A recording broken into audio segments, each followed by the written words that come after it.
What is going on, guys? Welcome back to the channel. Tonight we are back in the shop and we're going to be working on my buddy Chris's Jeep Gladiator.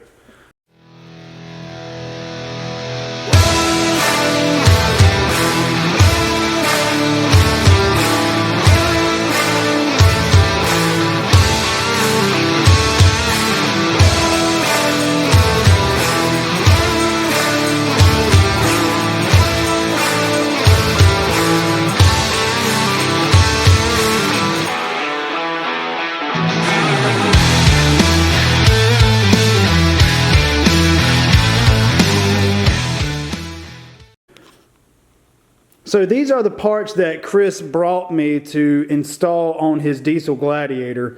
What we have is, these are 3.5-inch springs from RockTrix. Here's the front, there's the rear. We have some Bilstein shocks. We have some lower control arms from Core 4x4. We got the uppers. And here you can see we have the front and rear track bar. Then over here we have the sway bar links. Then we have some brake line extensions. Then we have the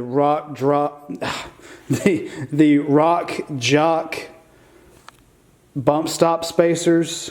And then, just like I put on the red JLU, I recommended to him that he go with the Steer Smarts steering box brace.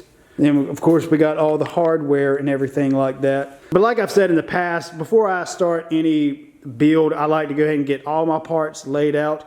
That way I can make sure that I have 4 shocks, 4 springs, all the bolts, this, that, and the other. So anyway, we'll wait for him to get here and then we'll start tearing his stuff down. And look what just showed up to the shop. This is, like I said, Chris's 2022 Jeep Gladiator Rubicon diesel. And I think it's got the factory 285s on it right now. And like I said, we're going to be putting the 3.5-inch suspension kit on it.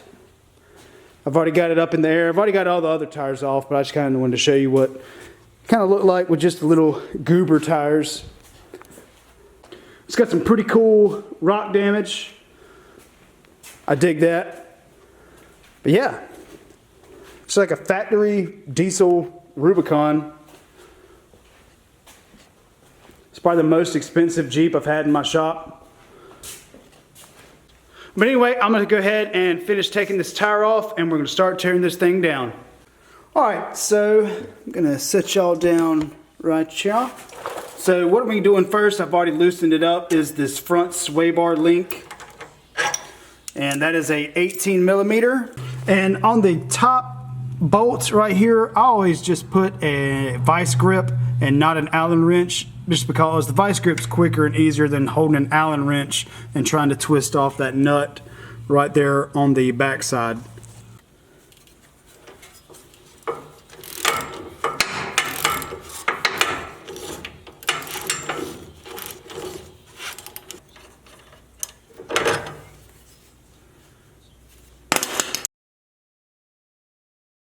So now that the sway bar is disconnected on both sides, I'm going to come right here and take a 15mm socket and take off this brake line bracket and vent tube bracket. And get that off that control arm there. And I'm going to go ahead and take these off of the frame. That way when I drop the axle, I'm not trying to pull these out of place or anything.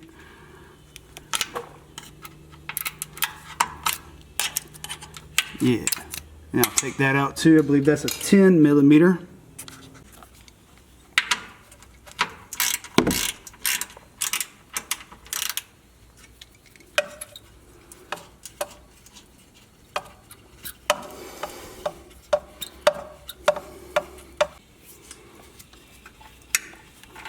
Alright, kind of pull that out of the way.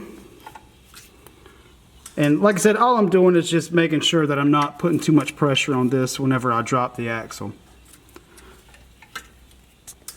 So with the front axle supported with a jack, I'm going to go ahead and start taking off the shock And then I'm going to undo the track bar and get the track bar out of the way.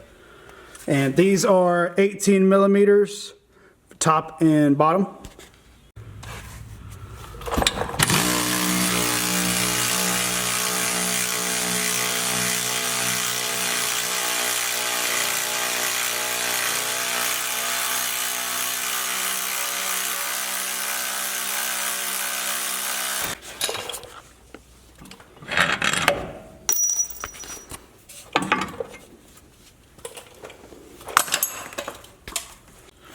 So this track bar bolt right here is a 21 millimeter, and I'm going to try to get my impact on the back side right here.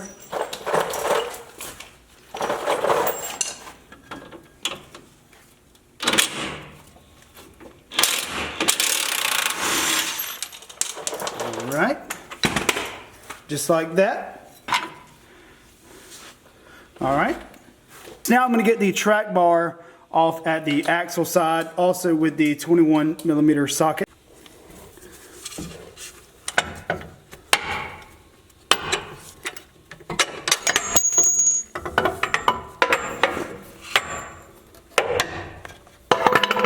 Have the shock and everything unbolted on the opposite side, and before I do anything dropping this axle down, the Rubicon locker switch, you can see right here, there's a gray tab.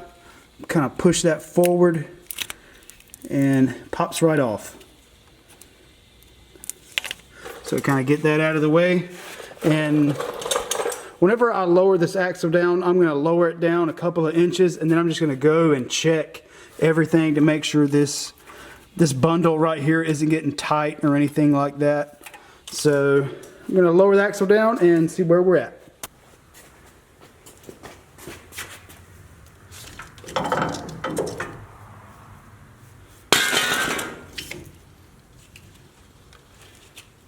The next thing that I'm going to do is I'm going to take these uppers off and then get the new uppers on. And I did take the cable that was connected to it, took that off. So I'm going to hit these with an 18 millimeter.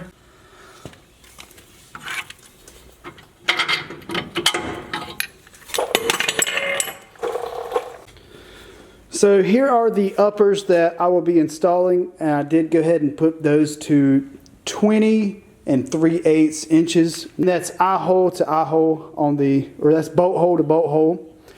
So I'm going to go ahead and get these on, and I'll be using these supplied nuts and bolts and washers that came with the kit.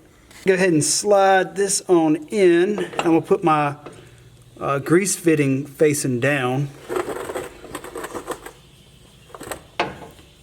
Slide that in.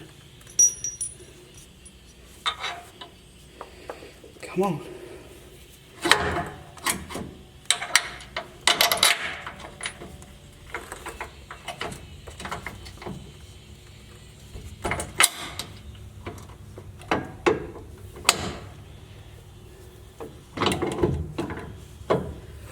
Alright, now I'm going to slide that one on, and it's probably not going to be lined up. So I'm going to get out from underneath the Jeep.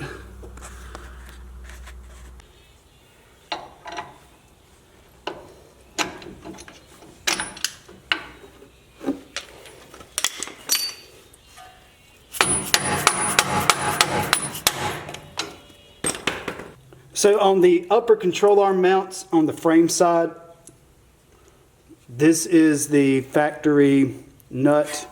And so what I'm going to do is feed this locking nut and the washer in right here through the frame. And just try not to drop them inside of the frame like I'm probably about to do.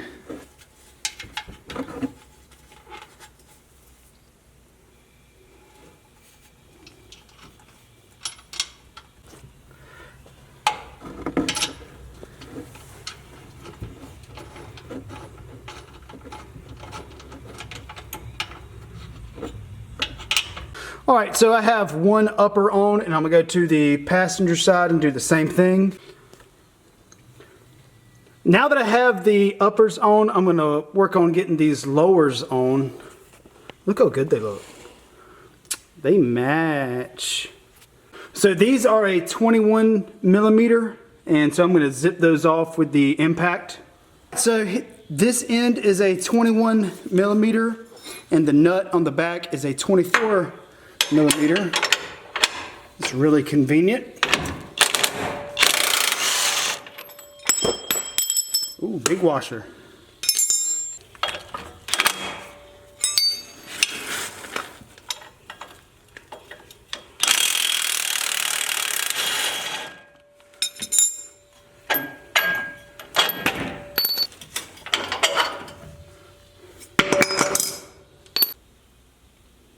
So here is the factory control arm right here. This is the axle end. This is the frame end. This is the adjustable end on the new Core 4x4. What I'm going to do is I'm going to put this adjustable end up just like I did on the uppers.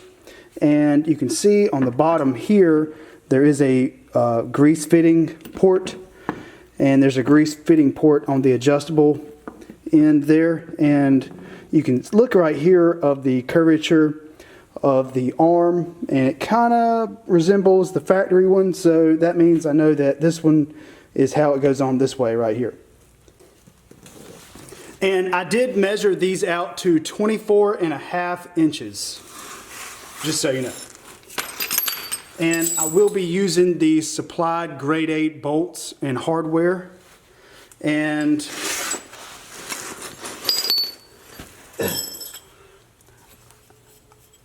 I'm not reading any instructions, but this massive washer came off the backside. So I'm assuming it goes back on. We're going to put it back on. But I don't know if it should. You need to read the instructions, unlike me.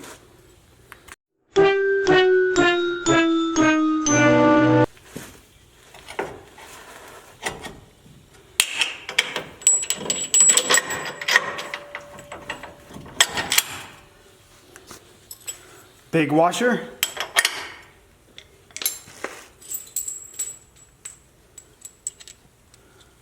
Locking nut.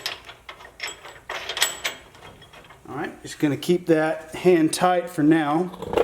And then we'll come to the front here.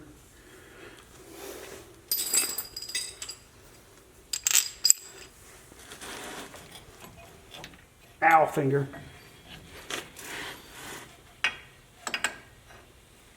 So I finally got that bolt in the bottom there. It kind of faulted me a little bit. I had to get a ratchet strap to kind of pull the axle just a little bit forward. That way it would slide in. I didn't have to beat it with a hammer. But I think they look pretty good. So I'm going to get the lower on the passenger side and probably call it a night.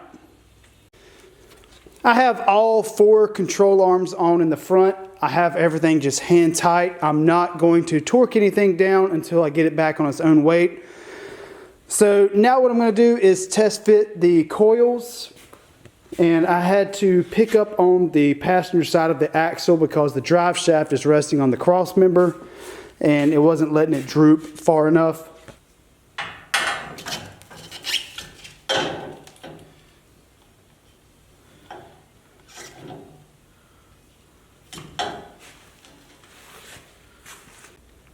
So I have these springs on both sides on the front, and so what I'm going to do now is get the Steer Smarts steering box brace on. And if you aren't familiar with these Steer Smarts braces, what they do is they bolt onto the frame right here using the power steering box bolts, and it comes with new bolts. And it actually bolts on to where the track bar goes through. And then this actually replaces your pitman arm nut. And then what this does, it slides in here once this is attached, just like that. So it just kind of brings everything together. And whenever you're turning the steering wheel, the frame isn't budging, the track bar isn't budging, and the power steering box isn't budging anymore. So it just kind of incorporates all 3 things. And definitely a great investment. So the first thing that I'm going to do is take out the 4 bolts right here for the power steering box. Since my track bar is already out of the way and my sway bar is out of the way, I'm just going to reach in here with an 18 millimeter. Just like that. Scoot in here.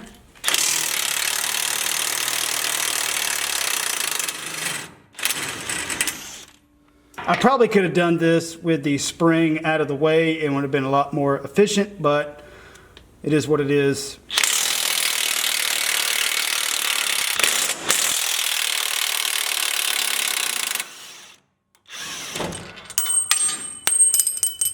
Sweet. So it comes with the bolt, it comes with a lock washer and then a regular washer, and I'm going to be putting Loctite on these, but I'm going to send this one in with nothing on it just to line up the power steering box. I've got the bracket here and I've got the new track bar bolt. So I'm just going to slide this up just a little bit. And I'm going to put that in there just to hold it and put the nut on the back, that way I don't lose it. See, I've already lost it. Seriously?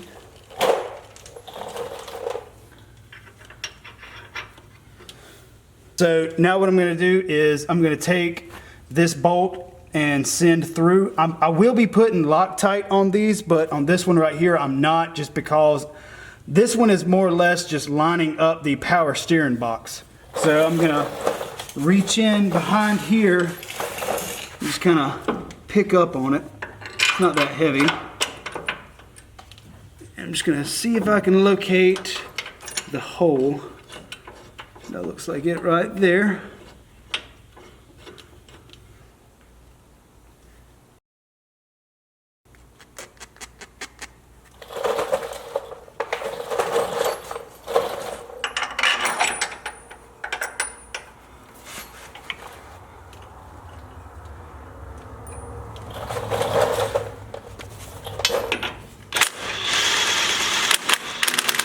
Alright, so the next thing that I'm going to do is take this 42 millimeter socket and take the pitman arm nut off.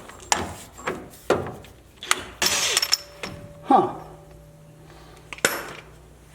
That was loose. No joke. Weird. Okay. Alright, so I know it's kind of hard to see, but so what I'll be doing is I'll be putting the washer on, and then I'll be putting the new pitman arm nut on, and I'm going to be putting some Loctite on it also, because as you saw, that one was loose. So I'm going to put some Loctite on it, and then we're going to torque it down. So we got that all on, and now I'm going to be putting some anti-seize all around this.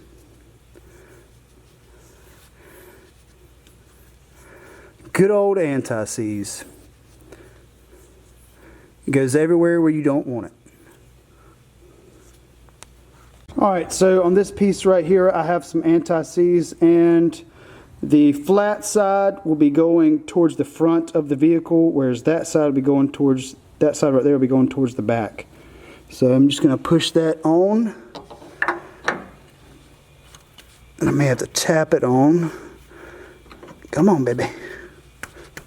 Let me get my mallet. So you can see I tapped this up all the way to where that is lined up, and then I will be sending the provided bolts from Steer Smarts in with some Loctite and torquing them down. The last thing that I'm going to do is get this clip all the way around.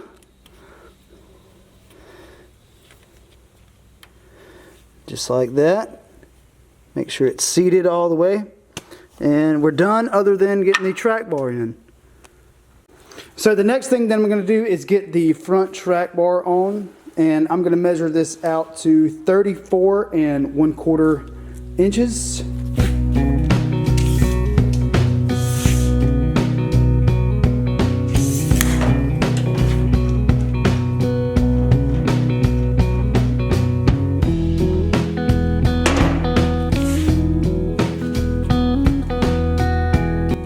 Alright, so I have the track bar right here, and I'm going to try to slide it in.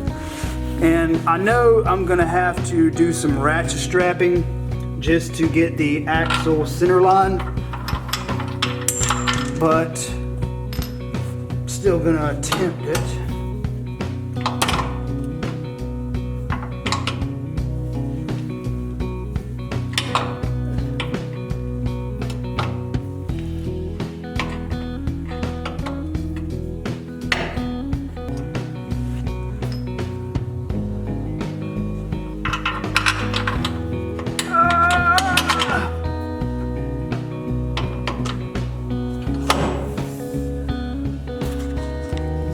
So even with the axle jacked up a little bit, I'm still just a little bit off. So I have the ratchet strap run to the axle and then the other end strapped to the frame.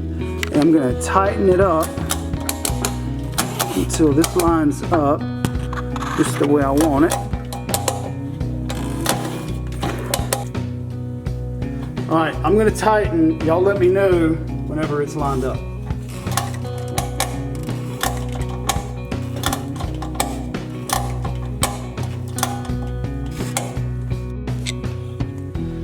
I think we can work with that. So I'm gonna get a bolt in that. So the front track bar is in, and now I'm gonna get these shocks on.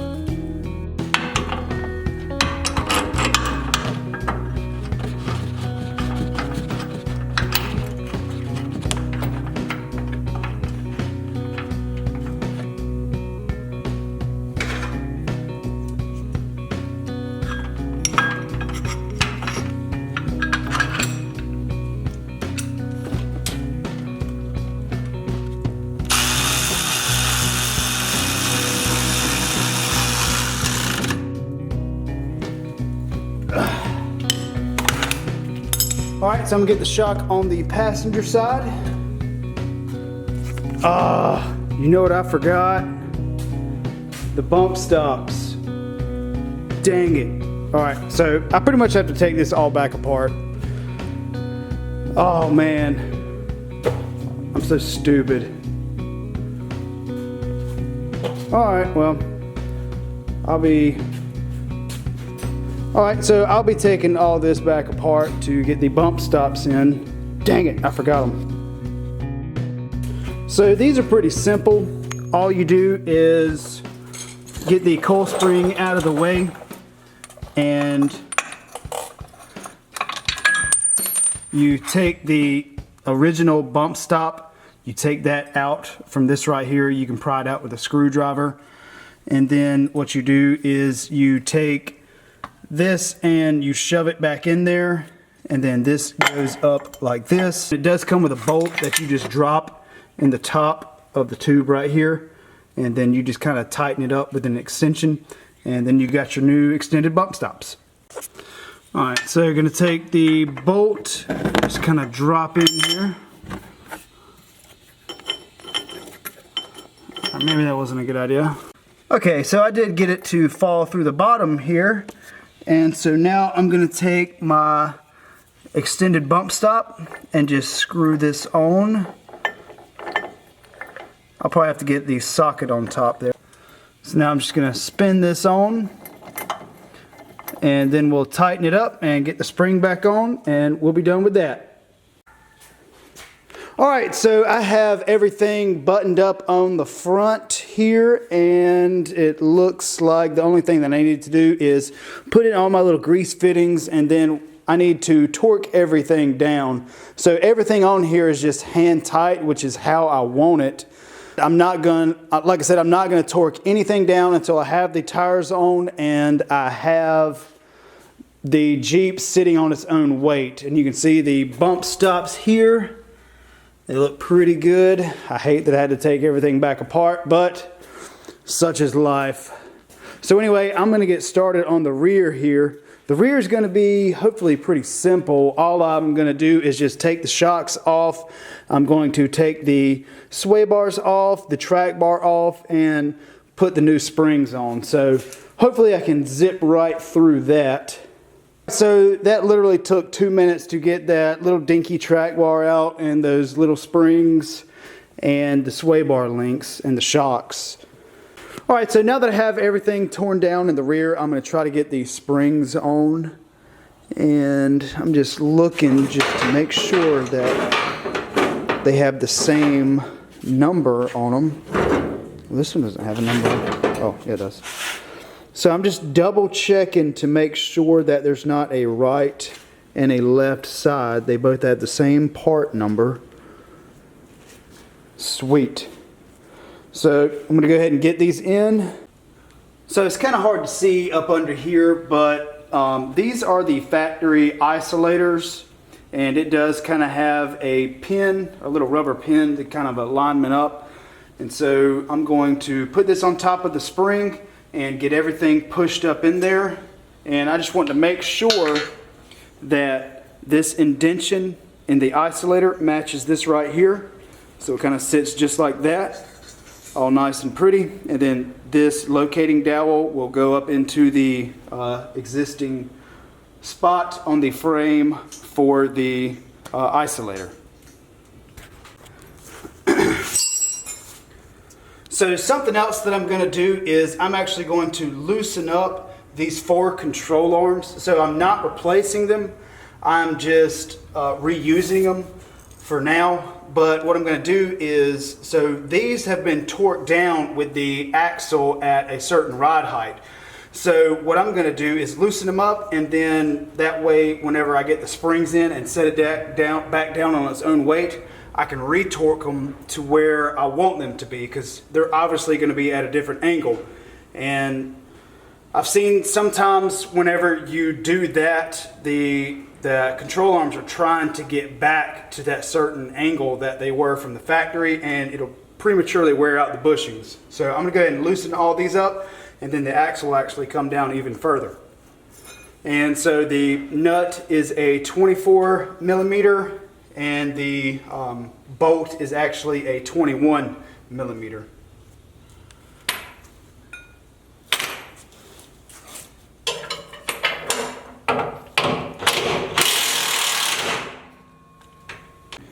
And I'm also going to go ahead and loosen up this brake line bracket, because as you can see right here, it's getting just a wee bit tight. So I'm going to take a 10 millimeter and bring that bracket off the frame. So that gives me just a little bit of wiggle room right there. Because you definitely don't want to snatch this out or put any tension on these brake lines.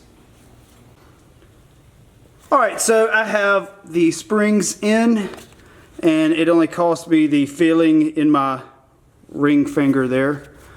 So just be careful with that. But anyway, I'm going to get a jack up under the axle and bring it back up, and then I'm going to figure out these rear bump stops. So here are the bump stop extenders from RockTrix, and what they do is they mount right here on the existing pad. And as you can see, I've got an existing hole here and one here, but I have to drill these out a little bit bigger and then put some holes right along this area right here. So that's what I'm going to do now.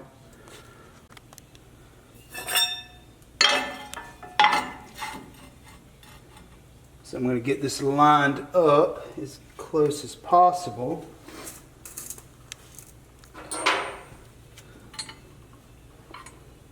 Right there. And right there. Alright, so I'm going to drill these out and install these.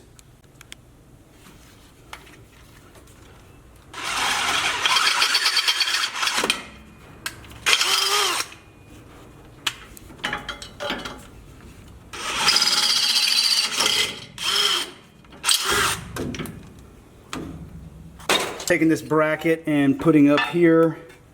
And then it does come with the hardware, a little Allen wrench, an Allen head bolt, and I'm going to be pushing that up.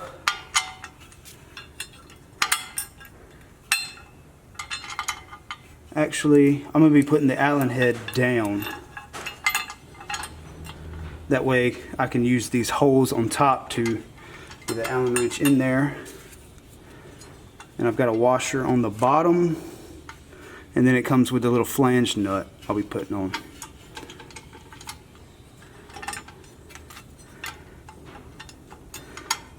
Alright, so got that one started. So now I'm going to get all 4 of these started and then I'll torque them down. Alright, so I have all this tightened up and torqued down, and it definitely isn't going anywhere. Looks pretty good. And you get to use your factory bump stops, so that's pretty cool. So I'm going to go ahead and get this done on the other side here. The next thing that I'm going to do on the rear is get this rear track bar in, and I'm going to be measuring it to 33 and 15/16. So just like I did for the front track bar, I've got my ratchet strap ready, and I'm probably going to have to be picking up on the axle just to kind of make it happy. But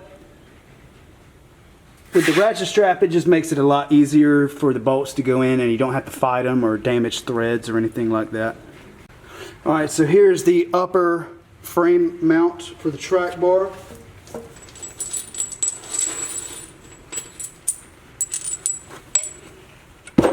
Whoops. I'm going to be putting this right here.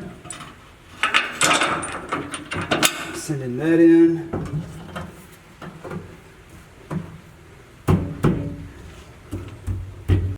And you know what I just realized? I put the rear sway bar links on the front. Daggone it.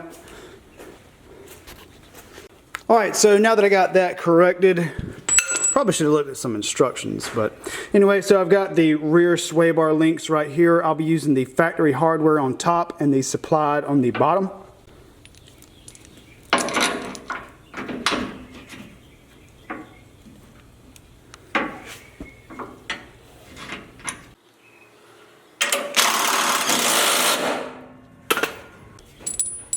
So on the bottom here, you're putting a bolt in just like that, and putting a washer on the back.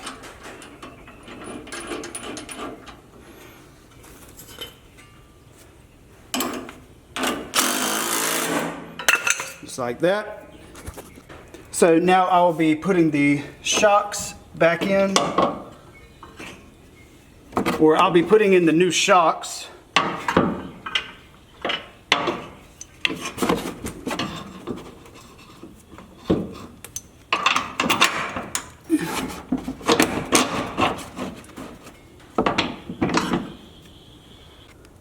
So right here on the rear brake line, you can see where it would be kind of tight if this thing started flexing. So Chris got the RockTrix brake line extension, and you can see how much longer it is. So I'm going to be taking this off right here and replacing that. And I'm going to be putting a little tub with some paper towels down here at the bottom just to catch any brake fluid. And I'm just going to break this open from the caliper here.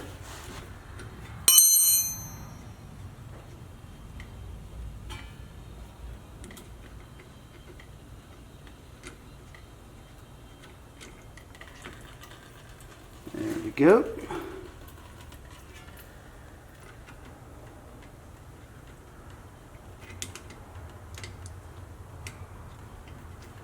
I'm going to be doing the same thing at the top here. Just like that. And I'm going to keep this bracket, so I've got to take that clip off right there. So I'm going to be taking the new brake hose, pushing up through this bracket right here. Just like that. And then I'll be starting the factory brake line, and it threads right in perfectly. And then I put new banjo bolts on the bottom. I'm going to get that torqued down, going to get this bracket back on, and then do the passenger side, and then we will be ready for some tires and wheels. So here are the tires that Chris is going with. He's going with some 37s and some cool RockTrix wheels. You can see the pollen has already got a hold of them. And the fourth one is over there underneath the Cherokee. I thought it looked pretty cool. Check this out. Yeah, it needs 37s. So what I plan on doing is getting the 37s on, and I'm going to lower it down back on its own weight, and then I'm going to go over everything with the proper torque specs. We're going to go test this Jeep out. So I am test driving the Jeep for the first time, and everything is like really good. The steering is tight, the steering wheel is very responsive, you know, and the tires are very responsive to the steering wheel. It's like, you know, any slightest movement in the steering wheel, you can tell that the tires, you know, are entertaining it. So, and I really like that. I like my steering, I like all my stuff to be, you know, a little bit on the tighter side. I can't stand, you know, steering that tries to wander or anything like that. But this is driving really good. I mean, it is like a brand new diesel Gladiator Rubicon, so yeah, it's gonna drive really good. But this drives better than it did probably from the factory right now.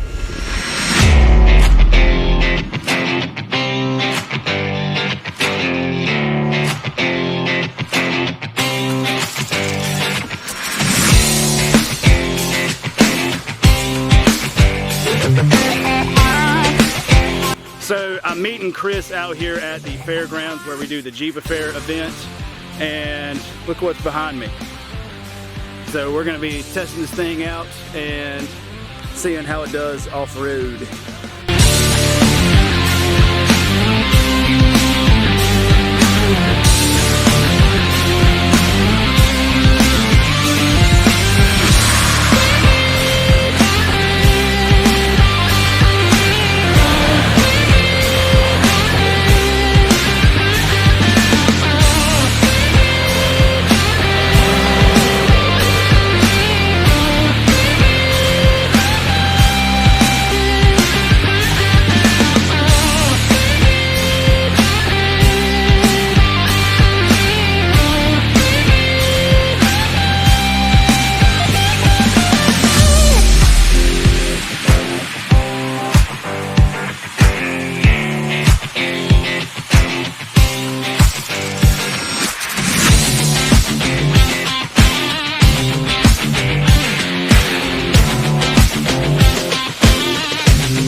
Dude, those bump stop extensions are working perfect.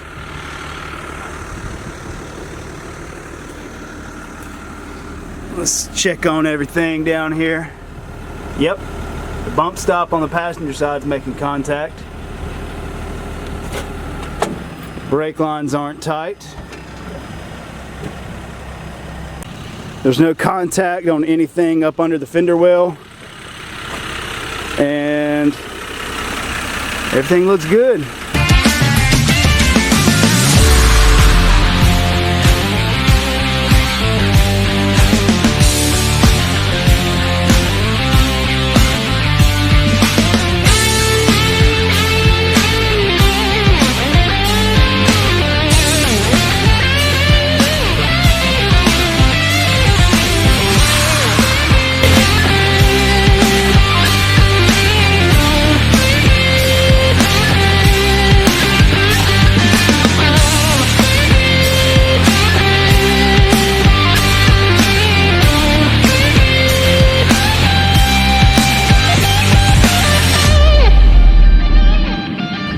Alright guys, that's going to do it for this video. I really appreciate you watching me put the new suspension system on this Gladiator. If you don't mind, hit that like and make sure that you are subscribed so that you don't miss out on any of the content that is coming out of my shop.